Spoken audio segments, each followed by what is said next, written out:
इतनी भावना से लगे हुए, परमात्मा ने जो किया इस बारे में कुछ नहीं कह सकते। नमस्कार, मैं हूं आपका दोस्त विनोद शर्मा। फिलहाल ढाणी माऊ में पहुंचा हूं।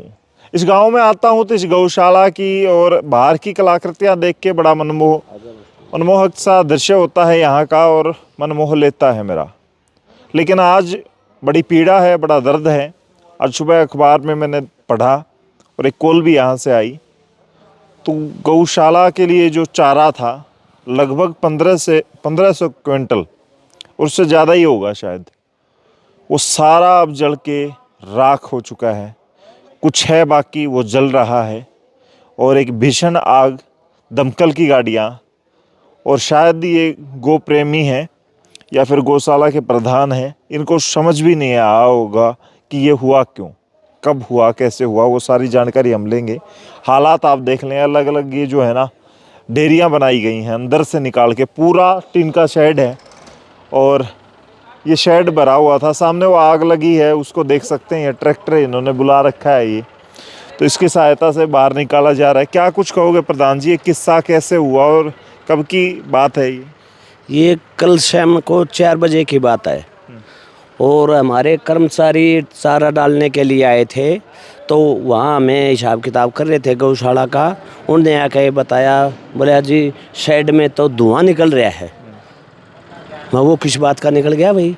वो आके देखा तो हमें एक साइड में धुएं का गुब्बारा सा बना हुआ था।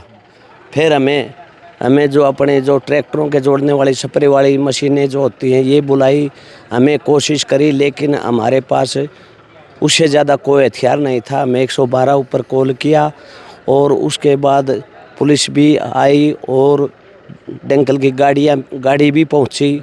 और 4 बजे से और 11 बजे तक हमें ये लोडर वगैरह बुला के ये कुछ होली छोड़ी की, कुछ बचाने की कोशिश करी, लेकिन लगभग ये चारा लगभग ही ख़त्म हो चुका है क्योंकि सारा ये चारा लाल हो गया। हाँ प्रधान जी, आग जो लगने की वजह क्या है, आपको क्या लगता है? वजह जी मेरे हिसाब से तो कुछ हो सकता है, बरसात का पानी गया हो कहीं से, या फिर हो सकता है कोई गीली ट्राली आ गई हो, उसकी वजह से ये आग का रूप लेगी। ज़्यादा चारा था और कुछ गीला होने की वजह से उसने हीट पकड़ ली, उसकी गैस बन गई। उसकी गैस बढ़ने के कारण ये आग लग गई इसमें। हाँ, तो ये 1500 क्विंटल से ज़्यादा ही था? हाँ, 1500 कुंटल से वैसे तो ज़्यादा ही था जी, लेकिन हमें अनुमान लगावा के 1200-1300 कुंटल के लगभग तो बिल्कुल ही जलकर राख हो गया। तो कह सकते हैं लाखों रुपए का नुकसान है ये। हाँ, लाखों रुपए का नुकसान है जी। आज के दिन 500 रुपए क्विंटल तो मान सकते हैं। 500 रुपये कुंटल है जी। तो 1200-1300 कुंटल जल गया तो 6-6.5 लाख रुपए का तो सारा जल ही गया। हाँ, ये गौशाला जो चलती है ये कितने गांव की है? ये सब सिर्फ एक गांव की है जी, ढाणी माऊ की। ढाणी माऊ की है जी। ये आप लोग मेहनत बहुत करते हैं, मैंने बाहर देखा, सीनरी और डेकोरेशन काफी ज्यादा। वो सरपंच साहब ने करवाया था जी। हाँ, तो हमारे सरपंच साहब भी बहुत सहयोग देते हैं और पूरे गांव का हमारे गौशाला के ऊपर मतलब मोह है पूरे गांव का। हाँ, तो फिलहाल ये जो सारी चीजें जैसे लाखों का चारा है, ये कलेक्शन कहाँ से होता है? वो लोग बाहर से डोनर होते हैं, सरकार का बजट? नहीं, सरकार भी बजट देती है जी, लेकिन गांव के जो भाई हैं वो भी सभी सहयोग करते हैं। किसान हैं, जो नौकरी पेशा व्यापारी हैं, जो बाहर सेठ लोग जो जा रहे हैं उनने भी किया है। और एक सेठ तो हमारे पास ऐसे हैं, वो मतलब लाख रुपए साल का चारा डलवा देते हैं वो। अच्छा। हाँ हाँ, सेठ रोशन लाल जी के पुत्र हैं वो। हाँ, वो डलवाते हैं। अच्छा, आप सेक्रेटरी हैं, कोषाध्यक्ष हैं? हाँ जी, कोषाध्यक्ष हूँ मैं। तो सारा कोष तो चारे में खाली हो गया होगा, अब दोबारा से टेंशन बढ़ गई? बिल्कुल टेंशन तो है ही जी, हमारी इतनी मेहनत कराई गई सारी। बड़ा इमोशनल करने वाला सीन है ये। देखो इनके आंखों में आंसू आ गए, कमाल की चीज है।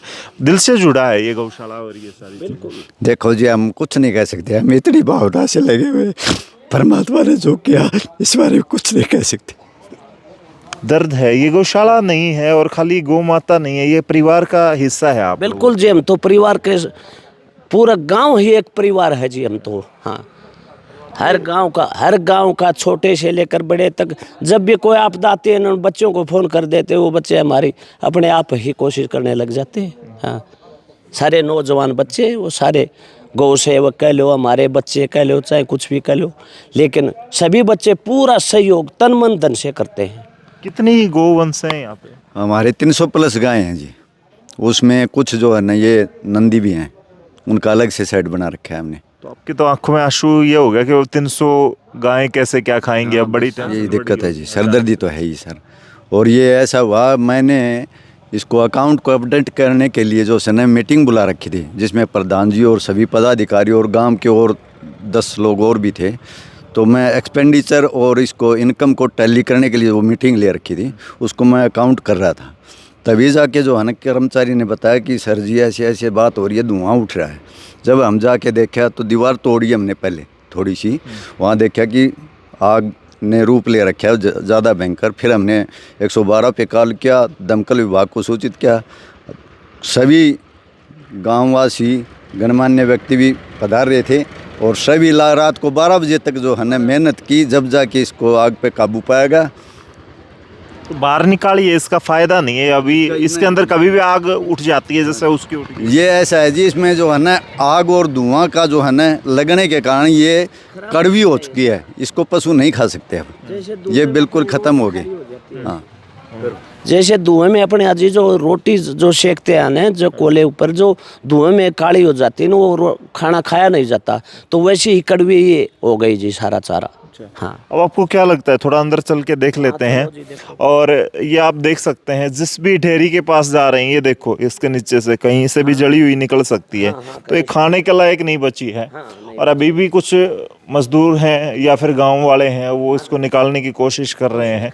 अब आपको क्या लग रहा है, कहाँ से सहायता मिलेगी? गांव वाले सपोर्ट में आ रहे हैं या सरकार से आप कोई डिमांड कर रहे हो? नहीं, सरकार से भी डिमांड करेंगे जी। हमारी विधायिका जी हैं, हमारी सांसद राज्यसभा सांसद किरण चौधरी जी, और हमारी बहन सुरीति है स्वास्थ्य वो सिंचाई मंत्री, सांसद धर्मवीर जी हैं। तो इनसे रिक्वेस्ट करेंगे, इनके पास जाएंगे तो लगता है कि हो जाएगी मदद, लेकिन अभी थोड़ी टेंशन रहेगी जब तक चारा नहीं है। हाँ, अब चारा नहीं बचा हुआ जी। ये इस चारे को पता नहीं ये खाएंगे कि नहीं खाएंगे, कि क्यों हम जैसे घर में पशु होता है ना, उसको तो ऐसा चारा डालते भी नहीं, लेकिन अब मजबूरी है, क्या करें। हाँ, तो कोई नंबर है गौशाला का, जो कोई मदद करना चाहे तो वो आपके फ़ोन पे हेल्प कर सके? नंबर है जी। हाँ, ये मनोज है, इसने अपना नंबर वो लगा रखा है। हाँ, मनोज का नंबर यूज कर। क्या नंबर है? और मेरा जी 8950729006। एक बार हिंदी में और बता दो। 8950729006। तो ये फ़ोन पे गूगल पे वगैरह भी है? हाँ, फ़ोन पे, गूगल पे, पेटीएम सब कुछ चलता है जिस पे जो भी साथी दान करना चाहिए इस पे कर सकता है। तो ये हेल्प आप कर सकते हैं भाई, बेशक 150, 200, 500, 1 क्विंटल की या 1 मन की कम से कम आप हेल्प कर सकते हैं। और कुछ ज़्यादा बड़ा भी नहीं होता, जब समाज जुड़ता है, लोग जुड़ते हैं, तो ये सिर्फ एक कोशिश है हम लोगों की। और अंदर तक हालात देख सकते हैं। और सबसे बड़ी बात बता दूं, मैं इस गांव में आके बड़ा मेरा भी भाव जुड़ता है इन लोगों के साथ, क्योंकि ये लोग दिल से कर रहे हैं। अन्यथा गौशाला बहुत सारी हैं और लोग फंड जुटा लेते हैं, उसके बाद फिर वो व्यवस्था होती नहीं है। लेकिन इन लोगों ने बड़ी दिल से मेहनत की है। और एक गांव के बलबूते ये नहीं है कि ये लोग चिट लेके जाते हैं कहीं पे, आज तक इन्होंने पर्चियां काटी हों, बाहर तो जाते ही नहीं आपकी कोई टीम। तो ये देख सकते हैं, ये हाल हो चुके हैं। आग जली तो अब ये एकदम नई टीन थी, इस तरह से ये नई थी, सारी यही थी। और ये सारा शेड भी आप देख सकते हैं जल के एकदम खराब हो चुका है।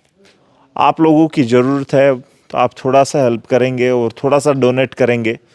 और हो सके तो इस वीडियो को शेयर करेंगे। तो सरकार के नुमाइंदे हैं, कैबिनेट मिनिस्टर हैं, यहाँ से श्रुति चौधरी विधायिका भी हैं, किरण चौधरी हैं, वो सब कोशिश करें तो कुछ बड़ा नहीं है ये अमाउंट। लेकिन एक आदमी या एक गांव के लिए अब दोबारा से उतना प्रबंध करना बड़ा मुश्किल हो जाता है। आप लोग इस वीडियो को शेयर कर दें, बस इतनी अपील करेंगे। और इस वीडियो के नीचे कमेंट में लिखें आपके मन में जो आ रहा है। और जो मोबाइल नंबर जो है वो स्क्रीन पर मैंने दे दिया है, आप लोग वहाँ पे डोनेट कर सकते हैं जितना भी आपसे बने।